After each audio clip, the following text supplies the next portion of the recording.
Hello and welcome to the Climbing Daily Friday Gear Show. Today we're going to be showing you how to clean and maintain your climbing cams.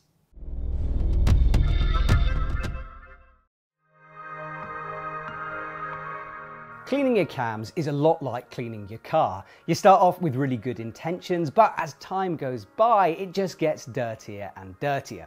So if you're new to trad climbing, what is a cam? Well, here's an example of one. This is my very old Wild Country Helium. Cams have lobes and a trigger. You squeeze the trigger in order to compress the lobes. Once the head is small, you place it into a crack, release the trigger to extend the lobes. These lobes then press into the sides of the rock, creating friction and hopefully catching you if you take a fall. Now, cams have moving parts, and therefore it's important that you keep them free of dust, grime and dirt in order to make them work properly. A dirty cam has less friction and purchase on the rock, therefore keeping them clean is important for safety reasons.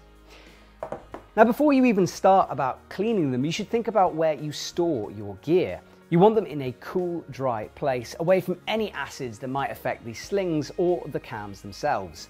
Don't keep your cams in the back of your car. This is something that I have probably been guilty about in the past.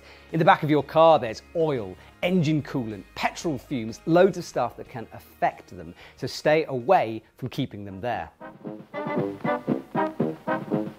Today, we're going to take you through a step-by-step process of how to clean your cams and what to avoid when you're doing it.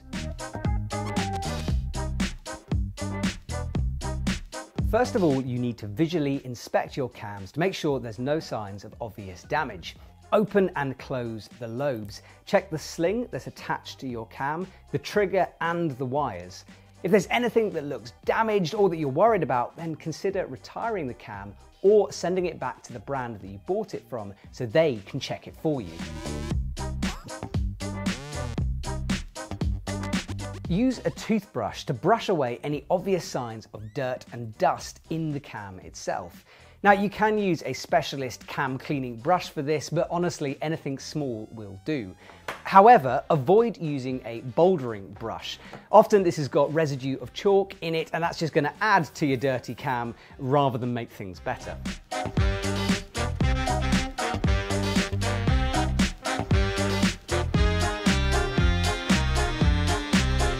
For step 3, we're going to need some boiling water, so let's go put the kettle on.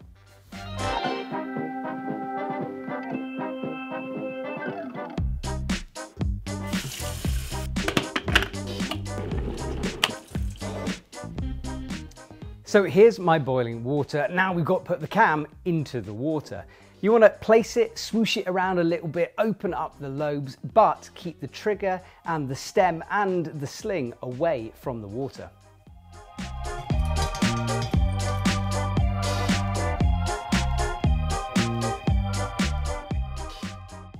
Remove the cam from the water. Take your brush, which I cleaned just now, and squeeze some dishwashing soap or fairy liquid style stuff onto the brush itself. Avoid a soap with perfumes or alcohol in it. This is some kind of organic special stuff, but that'll be nice and kind on your cam. Once you've done that, brush the cam, working the soap in there, and again, just giving it a really nice, proper clean.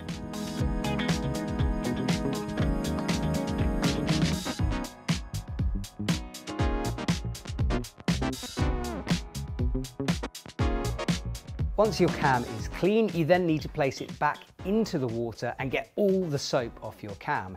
Take your time and make sure that it's rinsed properly. That looks pretty good to me. So now we need to dry the cam, and it's worth using a lint-free cloth for this, otherwise you'll get lots of little bits all over the wet cam. My cam is now dry and it's starting to look nice and shiny. As an extra step, you can use compressed air to blow any dust or sand particles out of the little crevices in the cam. Now, we haven't got any compressed air. We're a camera company, a media company, so we've got a camera blower. So I'm just going to give it a little squeeze. You can do this more thoroughly if you're very into your desert climbing. Now we need to lube the cam up. Now we're using Metolius Cam Lube, and this is a wax-based product. You can use other stuff like WD-40, but do try to avoid oil-based lubes as dust will just get attracted to that. The Metolius stuff is good because it's waterproof when it's dried, and it's also self-cleaning. How is it self-cleaning? Well, once it's dried, there's a film layer over the cam.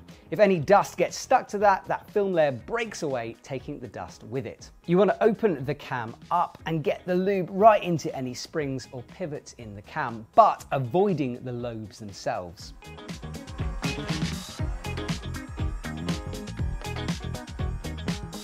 So once your cams have been thoroughly lubed, it's time to pat off the excess. So taking my cloth, I'm just going to dry the outside of the cam. Once that's done, you can leave it to dry even more for a couple of hours, and then, well, you're good to go.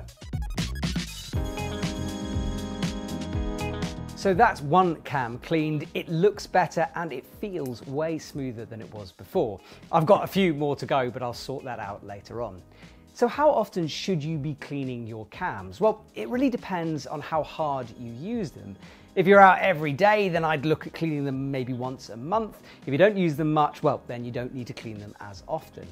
It also depends on the environment you're in, as certain climbing areas are worse on gear than others. If you're in a desert, there's lots of sand and dust. If you're sea cliff climbing or anywhere near the sea, there's a danger of saltwater corrosion. At the very least, you need to rinse and wash your cams after your climbing session, even if you're not going to give them the full cleaning treatment. Now you can buy the Metolius Cam Lube and any cams you might want to pick up in the EpicTV shop, and there's links down below.